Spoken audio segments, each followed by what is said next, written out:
Okay, I'm here with Vijay Sankaran, who is the Chief Technology Director of Ford Motor Company. Now, this is a new position, and as I understand it, one of your jobs is to kind of figure out what the Internet of Things means for cars. So tell us about that, Vijay. Yeah, absolutely. I mean, if you look at the evolution, Dylan, of the Internet of Things, everything is really becoming much more and more interconnected with everything else. So, you have refrigerators connecting with home security systems, and you have radios connecting with TVs, and so on and so forth. So why not cars connecting with everything else that's going on in the world? So for us at Ford, the whole notion of this connected vehicle is something that will have dramatic impact in terms of our consumers, in terms of the future. So if you think about being able to do more and more things on board the vehicle while you're driving safely through voice recognition and robust interfaces like that, the Internet of Things, that's what it's really about as it relates to the vehicle. Okay, so obviously we spend a ton of time in our cars, and as internet connectivity becomes more and more ubiquitous, that's just one of the places where we're going to expect to be connected. What does that mean in terms of what kinds of applications might we see for this, or what areas of life might be impacted by connected cars? Well, I think we've already been on this journey for a few years now, and the basic stuff like being able to contact emergency responders when you get into an accident, or be able to do voice-based turn-by-turn navigation. We've already instantiated on board some of our vehicles using a service delivery network. So that platform is now going to serve as the basis for more and more types of applications. And with our AppLink platform, you can now connect to Pandora and Stitcher and some of the other functions that are external services outside on the cloud. Like through your phone. Through your phone. So that sort of integrates with the car too. That integrates with the car, and you can instantiate through voice recognition. So you can imagine more and more applications in the future, like if you're at a Starbucks and you want to do dial in your order before you get there and pay for it, so you can just pick up your coffee, or if you come to a gas station and there's auto pay, or if you're in a city and you want to find the nearest parking spot that's the cheapest price.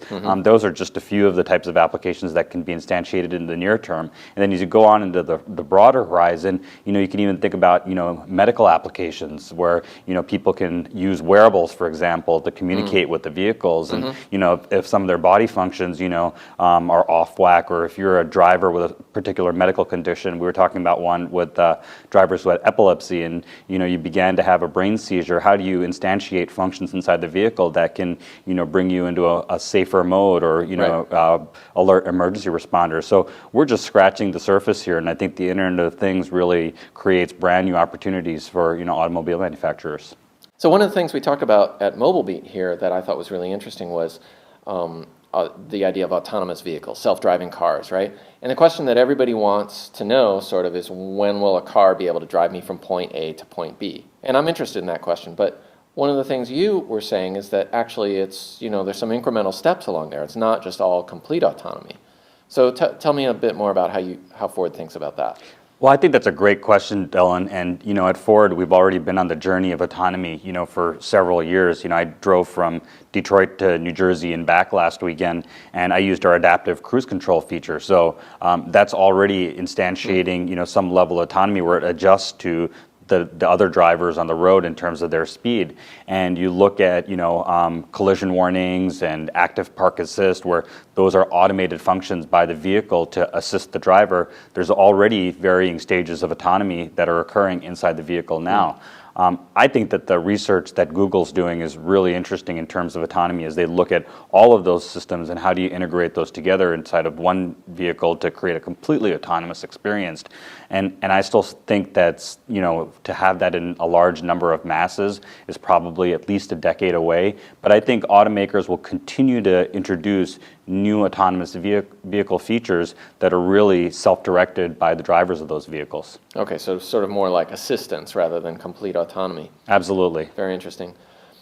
Is there a point at which you think about adding all these connected features and the ability to listen to Pandora, or update tweet to Twitter, or check your stock portfolio, or what have you? Is there a point at which you feel like this is just too much connectivity? Like, do we need to, at what point does it become overwhelming, and do we need to actually just focus on the driving? Well, I think that's a great point, and distracted driving is something that we take very seriously at Ford. So, anytime we institute new features on board the vehicle, we always look at what impact that it has on our driver. We run a lot of experiments. We look at how they react in different, conditions.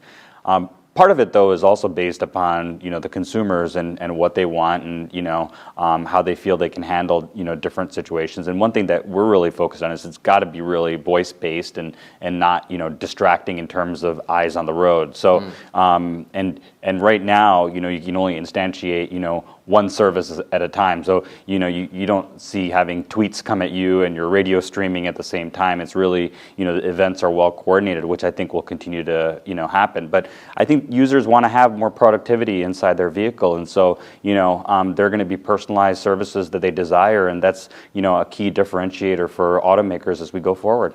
Great.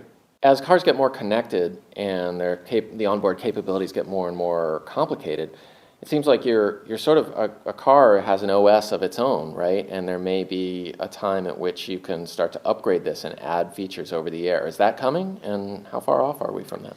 Well, that's a great question, and I think that's an area that we've already done a lot of research around. So we've demonstrated that a lot of that is feasible, and it's something that we're definitely thinking about as we plan our next platform for our in-vehicle connectivity. So stay tuned. I think that is something that you'll see in the not too distant future. Okay, awesome. Thank you very much for joining us, Vijay. Vijay Sankaran of the Ford Motor Company. Thank you very much.